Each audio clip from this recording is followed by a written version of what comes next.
పటాన్చెరు నియోజకవర్గం ఈస్నాపూర్ municipality Lagdaram BJP అభ్యర్థి మచ్చన్నగారి నిరోషా విఘ్నేశ్వర్ రెడ్డి ఎన్నికల ప్రచారంలో జోరుగా సాగుతుంది. లగ్డారం గ్రామంలో ఉన్న సమస్యలు రోడ్డు సమస్యల ప్రధానమైందని, క్లస్టర్ల వల్ల ఇబ్బందులు పడుతున్న ప్రజల సమస్యలను తీరుస్తానని ఓటు వేసి గెలిపించాలని కోరారు. ఈ కార్యక్రమంలో కృష్ణారెడ్డి, గొల్ల శ్రీనివాస్, సత్యనారాయణ పాల్గొన్నారు.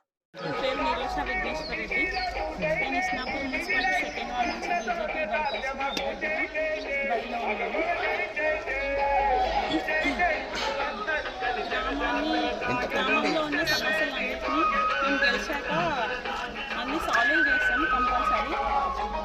గ్రామ ప్రజలందరూ బీజేపీకి ఓటేసి అత్యధిక మెజార్టీతో మమ్మల్ని గెలిపించాలని జై శ్రీరామ్. భారతీయ జనతా పార్టీ కుటుంబ సభ్యులందరికీ జై శ్రీరామ్. భారత్ మాతాకి జై.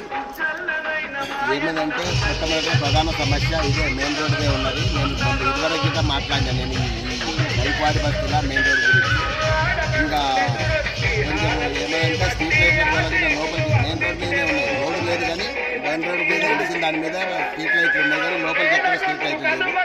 సీసీ రోడ్ల కింద కొంచెం అధ్వాన్నంగానే ఉన్నాయి. డ్రైనేజీ వ్యవస్థ అయితే అసలు చెప్పనవసరం లేదు ఇక్కడ. ఇదొకటి.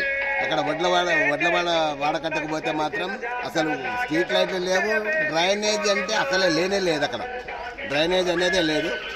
దాన్ని ఇప్పుడు నేను గెలిచిన తర్వాత ఫస్ట్ ప్రధానంగా ఆ డ్రైనేజ్ మీద, ఇక్కడ నైకవాడ బస్సుల ఈ రోడ్డు మీద మాకు ఎమ్మెల్సీ గారి సహకారంతో, ఎంపీ రఘునందన్ రావు గారి సహకారంతో కేంద్ర ప్రభుత్వం నిధులు తీసుకొచ్చి ఎలాగైనా మా కోడలికి అధిక మెజార్టీతో గెలిపిస్తే నేను ఖచ్చితంగా ఈ పనులన్నీ చేస్తానని మనవి చేస్తూ జై శ్రీరామ్. భారత్ మాతాకి గుర్తు బీజేపీ పార్టీ కమలం పువ్వు గుర్తు. నమస్కారం. మేము భారతీయ జనతా పార్టీ బలపరిచిన